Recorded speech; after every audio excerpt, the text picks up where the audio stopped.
Hello everyone, मैं प्रदीप कुमार आगाज IAS institute के यूट्यूब चैनल पर आप सभी का स्वागत करता हूं। तो आइए आज के इस वीडियो में हम लोग बात करने वाले हैं अंतर्राष्ट्रीय संबंध।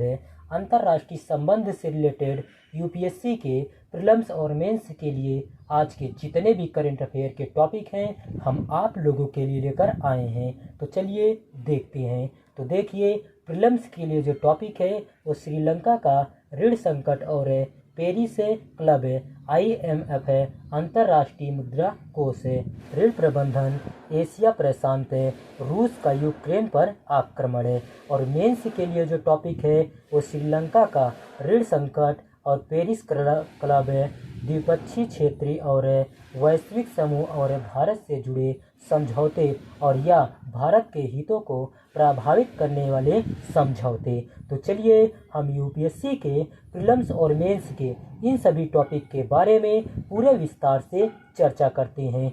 तो देखिए चर्चा में क्यों है, आइए समझते हैं। तो देखिए, हाल ही में श्रीलंका भारत और पेरिस क्लब समूह के साथ प्रारंभिक ऋण पुनर्गठन समझौते पर पहुंचा है, जिससे रुके हुए IMF अंतर्राष्ट्रीय मुद्रा कोष ऋण कार्यक्रम को पुनर्जीवित करने का मार्ग प्रशस्त हो गया है।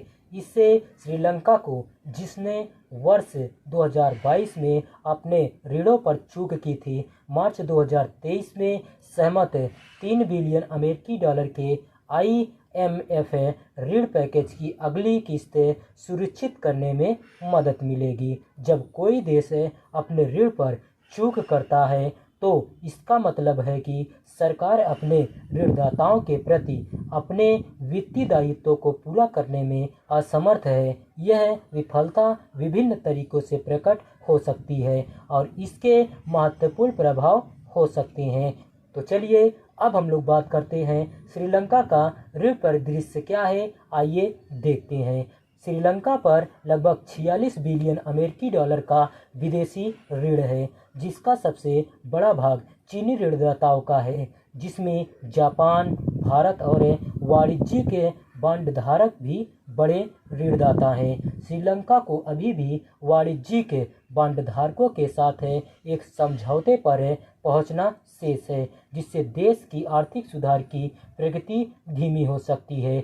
मई 2022 में श्रीलंका को दशकों में अपने ऋणों पर डिफॉल्ट करने वाला एशिया प्रशांत का पहला देश बन गया, जो घरेलू आर्थिक कुप्रबंधन और कोरोना वायरस महामारी तथा यूक्रेन पर रूस के आक्रमण के बाद वैश्विक मुद्रास्फीति में वृद्धि का परिणाम है।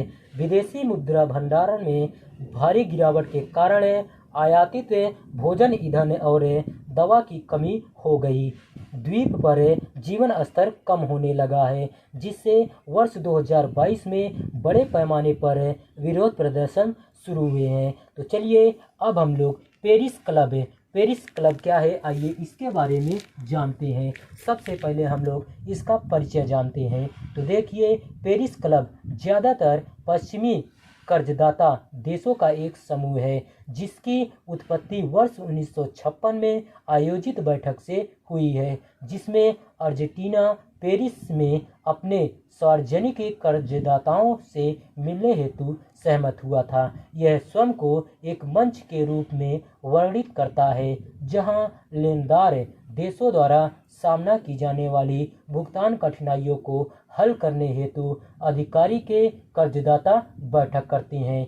इसका उद्देश्य उन देशों हेतु अस्थायी ऋण राहत समाधान खोजना है जो देश अपने द्विपक्षीय ऋण चुकाने में असमर्थ हैं। तो चलिए सदस्य के बारे में जानते हैं। तो देखिए, सदस्यों में शामिल है Australia, Belgium, Canada, Denmark, Finland, France, Germany, Ireland, Israel, Japan, Netherland, Norway, रूस, दक्षिण Korea, Spain, Sweden, Switzerland, United Kingdom और संयुक्त राज्य। ये सभी 22 सदस्य आर्थिक सहयोग एवं विकास संगठन OECD नामक समूह के सदस्य हैं। तो चलिए अब हम लोग ऋण समझौते में शामिल के बारे में जानते हैं। तो देखिए, इसके आधिकारिक वेबसाइट के मुताबिक पेरिस क्लब ने 102 अलग अलग देनदार देशों के साथ 478 समझौते किए हैं। वर्ष 1956 के बाद से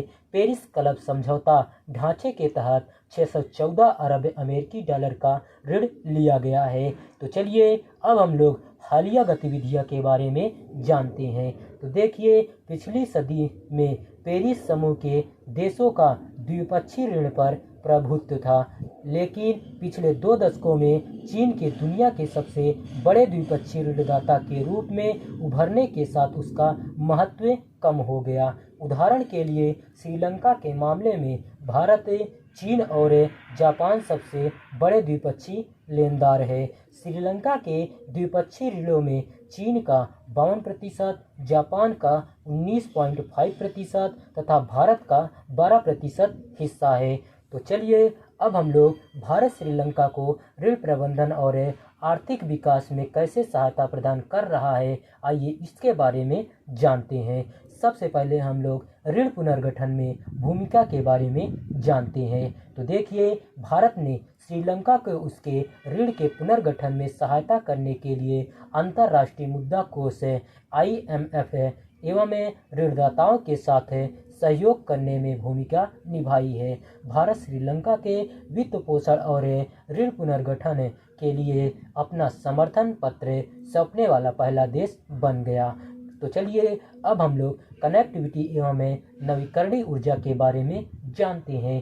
तो देखिए, दोनों देश एक संयुक्त दृष्टिकोण पर सहमत हुए हैं जो लोगों के बीच कनेक्टिविटी, नवीकरणीय ऊर्जा सहित व्यापक कनेक्टिविटी पर जोर देता है। भारतीय कंपनियां श्रीलंका के उत्तर पूर्व में नवीकरणीय ऊर्जा परियोजनाएं विकसित कर रही हैं, जो ऊर्जा क्षेत्र में बढ़ते सहयोग का संकेत है।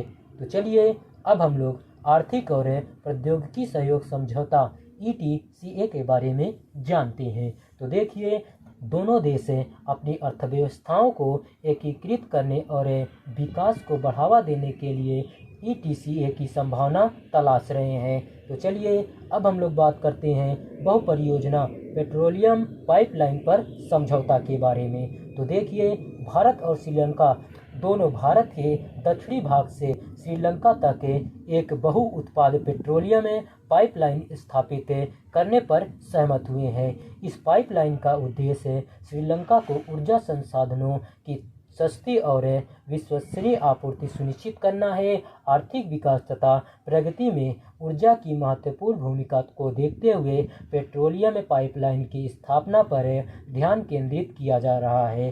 तो चलिए अब हम लोग भारत का UPI अपनाना, आइए इसके बारे में जानते हैं। तो देखिए, श्रीलंका ने अब भारत की UPI सेवा को अपनाया है, जो दोनों देशों के बीच फिनटेक कनेक्टिविटी बढ़ाने की दिशा में एक महत्वपूर्ण कदम है। व्यापार निपटान के लिए रुपए के उपयोग से श्रीलंका की अर्थव्यवस्था को और मदद मिल रही है। यह श्रीलंका की आर्थिक सुधार तथा वृद्धि में मदद के लिए ठोस कदम है। तो चलिए आज का वीडियो यहीं पर समाप्त होता है। तो देखिए, अगर आप लोगों को इसका PDF चाहिए तो इसका PDF आप लोगों को टेलीग्राम चैनल पर दे दिया जाएगा। टेलीग्राम चैनल का नाम है आगाज IAS इंस्टीट्यूट और टेलीग्राम चैनल का लिंक आप लोगों को इस वीडियो के डिस्क्रिप्शन में भी मिल जाएगा। आप यहां से भी जाकर टेलीग्राम चैनल को ज्वाइन कर सकते हैं और PDF डाउनलोड कर सकते हैं। तो चलिए अब हम लोग मिलते हैं नेक्स्ट वीडियो में। धन्यवाद। Keep learning, keep growing.